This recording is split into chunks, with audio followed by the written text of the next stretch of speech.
1, 2, 3. Okay, yeah, go ahead. Okay, good afternoon, everyone. 4 weeks ago, I presented. I'm sorry, I had to turn it because it's too dark on the screen otherwise. Really? Well, let's see.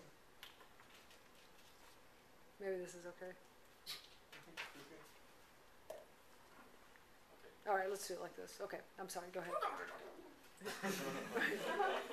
Okay, so go ahead and start over. Okay, okay, good afternoon, everyone. 4 weeks ago, I exposed some information about this kind of global issue, landmines. I presented some information about the modern landmines, and some information about why this is a global problem, this is a global issue.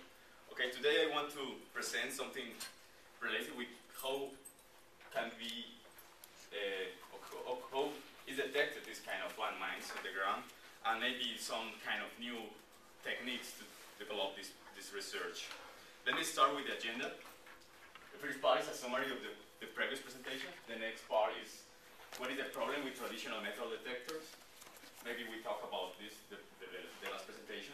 And two principles, and based on biological solution and physical, the physics, we can present two kind of families of detectors, a comparison of these two families of detectors, and finally a conclusion. And let's move to the summary of the last presentation. There are 3 points. The first one is the modern landmines are plastic, then that means it's difficult to detect using traditional method. They are cheap to install and expensive to remove. And finally, there are a lifetime of 50 years in average. That means there are millions of active landmines in countries without wars, because after wars, these landmines are still underground. Then it's a very huge problem. What happened with metal detectors? Okay, these detectors works, the principle is very simple. If there is a metal object close to this part of the detector, then this produces an alarm. If this is just an object like a coin or wire, this produces an alarm.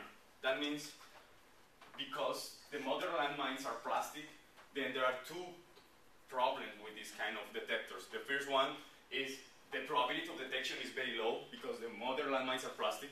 And the second problem is the probability of false alarm is very high because these kind of detectors can be activated by any kind of object, a metal object.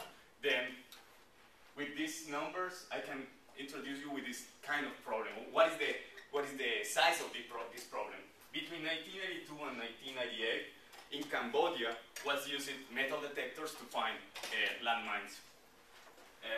They found close to 1,000 anti-tank mines, close to 100,000 landmines, landmine anti-personnel mines, and 500,000 of other kind of explosive. But these numbers are very small respect to scrap. These objects are simple objects on the ground and are activate the metal detector. Then it's 190 millions of objects producing false alarm. Then it's a very huge problem with false alarms. Then there is a very high probability of false alarm. Then let me conclude this point. If we need, the requirement of landmine detectors require a very high PD, that means a very high probability of detection, and a very low probability of false alarms. Then with these 2 points in mind, we can go to the next part. Where are the scientists? We can, what happened in the academy, what happened in the knowledge with this problem? Then there are two approaches. The first approach is using biology. The natural world solved the problem of detection of objects in long distance, basically with the odor of the smell of the objects. Then we can use, obviously, dogs to detect drugs in airplanes, and we can use dogs as well to detect explosives on the ground. The second approach is more from physics. We can know that, well, we know that a guitar or a harp, every chord has a tone, and this tone, this frequency is related with the length of the chord. Then, similar to this kind of instrument, there are different objects know that every object, every material has different sound. Then we can know that this is plastic, we know that this is wood, and we know that this is metal. Then basically every object, every material, every shape has a different frequency of resonance. Then we can use this principle or this concept to create a different kind of detector based on the odor or based on the resonance. Then there are different kind of solutions based on animals, dogs, bees, rats, or bacteria to interact with the environment and understand or know or to get the information about where is located the landmines or what kind of landmine is. Ground penetration radar is the most modern technique to understand what happened underground. Now are very heavy and the size is large. Then we need very big trucks to move these objects. And basically this works with reflective waves from the interface or objects on the ground. Then we can find there are small reflections on this sorry, of the underground.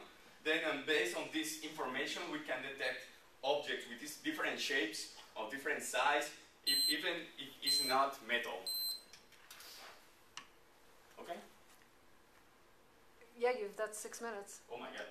Conclusions. Finally, I think it's important that a multidisciplinary approach to solve this problem: biology, physics, chemistry, of engineering. And finally, a good detector must be autonomous in mobility, smaller, robust for several conditions. Multi-sensor, maybe biology or GPR, maybe acoustic or seismic. And finally, accurate and reliable to get high probability of detection and low probability of false alarm. Thank you. If you have any question, I will be glad to respond.